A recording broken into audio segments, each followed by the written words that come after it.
There's also the side of you that's a political animal.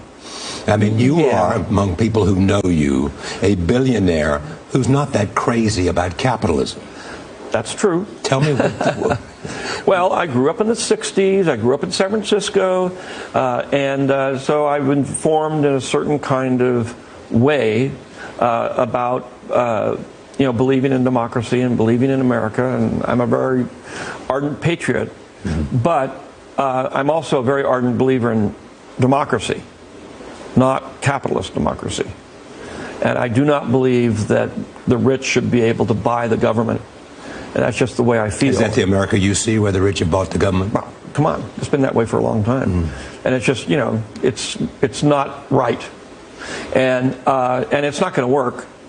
And will it change? Well, I hope it changes. I mean, it's hard because you got human nature. You got people, basically we got a country based on greed. Yeah. And as long as you got that, then it's corrupt. And as long as it's corrupt, you're never going to get a real meeting of the minds on what is best for So why the don't you make a film about the America that you are articulating? I mean, why don't you use the power of George Lucas to tell the... I don't think I have that much power. I mean, I learned... My first film was kind of an indictment of our... Could I show you a list of the 100 best films and how many of them are made by George Lucas?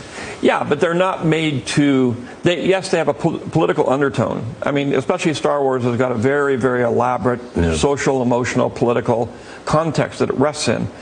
But, of course, nobody was aware of that. Nobody says, oh, my gosh. But if you actually watch the movies, it's there, and you subliminally get the fact of what happens to you if you've got a dysfunctional government that's corrupt and doesn't work. But, most of the fault lies with the media. And I know everybody uses the media as a scapegoat. But the things the media focus on, the sensationalism, the kind of simple answers, the not really telling the truth, is what creates a society where everybody gets really polarized, where they're afraid.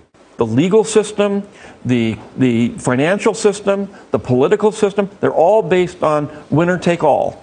But that's not a good society. That's not a good culture. That's a culture that is built out of a caveman mentality, where the guy with the biggest hammer wins.